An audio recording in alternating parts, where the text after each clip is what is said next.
In the hospital, infection control does not start with PPE. It actually starts with hand washing. Hey, my name is Nurse Key, and welcome to the new Nurse Boot Camp. We went through nursing school, we passed the NCLEX, you got your first job. Now get into new Nurse Boot Camp, where we leave nothing off the table, and we prepare you to be a new nurse.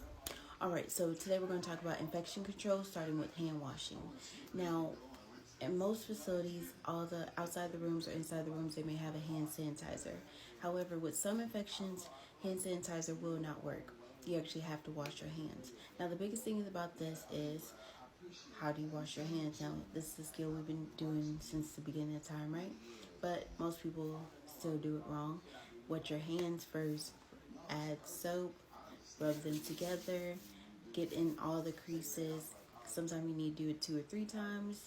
Of course, we know before and after touching a patient, we'll wash our hands. When they're physically soiled, we'll wash our hands first with the hand sanitizer.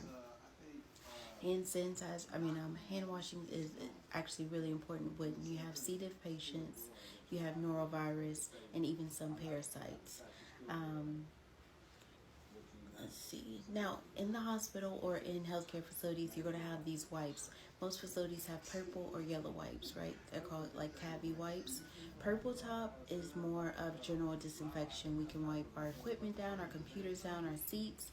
It kills a lot of bacteria and viruses. And actually, for these wipes, both the purple and the yellow, you have to leave it wet for it to actually disinfect. That's like a little slogan. Leave it wet to actually disinfect. So the purple wipes, it actually takes 1 to 3 minutes to dry. So you wipe the surface down, leave it wet. Don't, wave it with your hand. Just leave it wet, open to air, and then allow it to dry by itself. Whereas the yellow wipes are actually the bleach wipes. Both of these wipes you're supposed to be using gloves with, and the yellow wipes is like more appropriate for the C. diff rooms.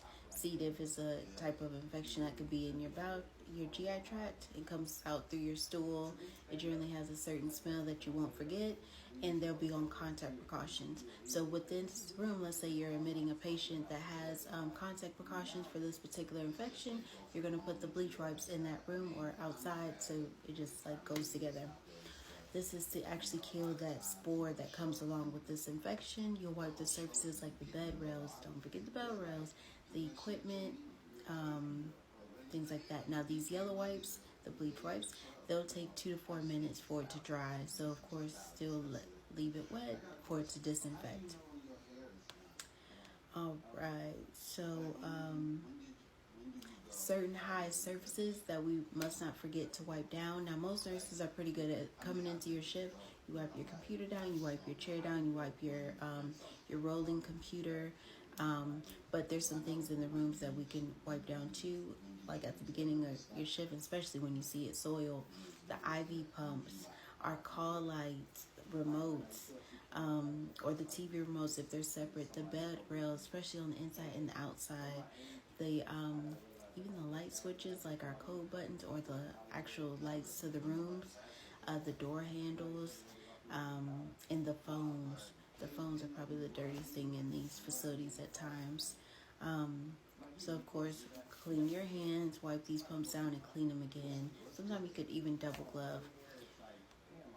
All right, so some common mistakes to call out: wiping and then drying it with the paper towel. Just remember to once you clean with the wipes, leave it wet for it to disinfect.